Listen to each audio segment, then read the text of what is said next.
صل وسلم دائما صلی اللہ علیہ وآلہ وسلم پر وحی کا ابتدائی دور اچھے سچے پاکیزہ خوابوں سے شروع ہوا۔ آپ خواب میں جو کچھ دیکھتے وہ صبح کی روشنی کی طرح صحیح اور سچا ثابت ہوتا۔ پھر من جانب قدرت آپ تنہائی پسند ہو گئے اور آپ نے غار حرا میں خلوت نشینی اختیار فرمائی اور کئی دن اور رات وہاں مسلسل عبادت اور یاد الہی و ذکر میں مشغول رہنے لگے۔ جب تک گھر آنے کو دل نہ چاہتا توشہ ہمراہ لیے ہوئے وہاں رہتے۔ توشہ ختم ہونے پر ہی اہلیہ محترمہ حضرت خدیجہ رضی اللہ تعالی عنہا کے پاس تشریف لاتے اور کچھ توشہ ہمراہ لے کر پھر وہاں جا کر خلوت گزین ہو جاتے۔ یہی طریقہ جاری رہا یہاں تک کہ آپ پر حق منکشف ہو گیا اور آپ غار حرا ہی میں قیام پذیر تھے کہ اچانک حضرت جبرائیل علیہ السلام آپ کے پاس حاضر ہوئے اور کہنے لگے کہ اے محمد پڑھو۔ آپ فرماتے ہیں کہ میں نے کہا کہ میں پڑھنا نہیں جانتا۔ آپ صلی اللہ علیہ وسلم فرماتے ہیں کہ فرشتے نے مجھے پکڑ کر اتنے زور سے بھینچا کہ میری طاقت جواب دے گئی۔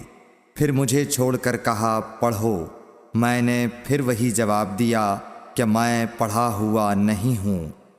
اس فرشتے نے مجھ کو نہایت ہی زور سے بھینچا کہ مجھ کو سخت تکلیف محسوس ہوئی۔ پھر اس نے کہا کہ پڑھ۔ میں نے کہا میں پڑھا ہوا نہیں ہوں۔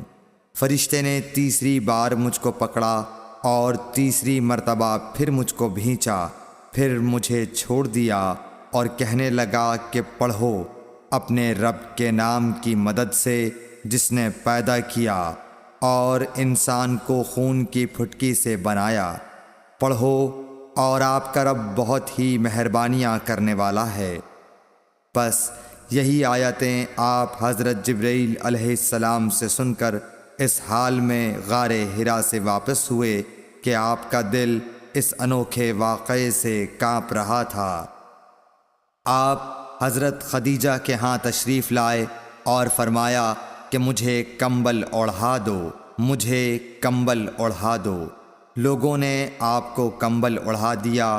جب آپ کا ڈر جاتا رہا تو آپ نے اپنی زوجہ محترمہ حضرت خدیجہ رضی اللہ تعالی عنہا کو تفصیل کے ساتھ یہ واقعہ سنایا اور فرمانے لگے کہ مجھ کو اب اپنی جان کا خوف ہو گیا ہے۔ آپ کی اہلیہ محترمہ حضرت خدیجہ رضی اللہ تعالی عنہا نے آپ کی ڈھارس بندھائی اور کہا کہ آپ کا خیال صحیح نہیں ہے۔ اللہ کی قسم آپ کو اللہ کبھی رسوا نہیں کرے گا۔ آپ تو اخلاق فاضلہ کے مالک ہیں۔ آپ تو کنبہ پرور ہیں، بے کسوں کا بوجھ اپنے سر پر رکھتے ہیں، مفلسوں کے لیے آپ کماتے ہیں، مہمان نوازی میں آپ بے مثال ہیں اور مشکل وقت میں آپ امر حق کا ساتھ دیتے ہیں۔ ایسے اوصاف حسنہ والا انسان یوں بے وقت ذلت و خواری کی موت نہیں پا سکتا۔ پھر مزید تسلی کے لیے حضرت خدیجہ رضی اللہ تعالی عنہا آپ کو ورقہ بن نوفل کے پاس لے گئیں جو ان کے چچا زاد بھائی تھے اور زمانہ جاہلیت میں نصرانی مذہب اختیار کر چکے تھے اور عبرانی زبان کے کاتب تھے۔ چنانچہ انجیل کو بھی حسب منشائے خداوندی عبرانی زبان میں لکھا کرتے تھے۔ انجیل سریانی زبان میں نازل ہوئی تھی، پھر اس کا ترجمہ عبرانی زبان میں ہوا۔ ورقہ اسی کو لکھتے تھے۔ وہ بہت بوڑھے ہو گئے تھے، یہاں تک کہ ان کی بینائی بھی رخصت ہو چکی تھی۔ حضرت خدیجہ رضی اللہ تعالی عنہا نے ان کے سامنے آپ کے حالات بیان کیے اور کہا کہ اے چچا زاد بھائی، اپنے بھتیجے محمد صلی اللہ علیہ وسلم کی زبانی ذرا ان کی کیفیت سن لیجئے۔ وہ بولے کہ بھتیجے، آپ نے جو کچھ دیکھا ہے اس کی تفصیل سناؤ۔ چنانچہ آپ صلی اللہ علیہ وآلہ وسلم نے از اول تا آخر پورا واقعہ سنایا، جسے سن کر ورقہ بے اختیار ہو کر بول اٹھے کہ یہ تو وہی ناموس معزز رازدان فرشتہ ہے جسے اللہ نے حضرت موسیٰ علیہ السلام پر وحی دے کر بھیجا تھا۔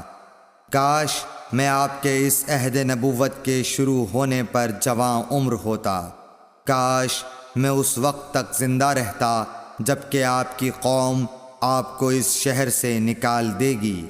رسول کریم صلی اللہ علیہ وآلہ وسلم نے یہ سن کر تعجب سے پوچھا کہ کیا وہ لوگ مجھ کو نکال دیں گے، حالانکہ میں تو ان میں صادق و امین و مقبول ہوں؟ ورقہ بولا، ہاں یہ سب کچھ سچ ہے، مگر جو شخص بھی آپ کی طرح امر حق لے کر آیا لوگ اس کے دشمن ہی ہو گئے ہیں۔ اگر مجھے آپ کی نبوت کا وہ زمانہ مل جائے تو میں آپ کی پوری مدد کروں گا، مگر ورقہ کچھ دنوں کے بعد انتقال کر گئے۔ پھر کچھ عرصے تک وحی کی آمد موقوف رہی۔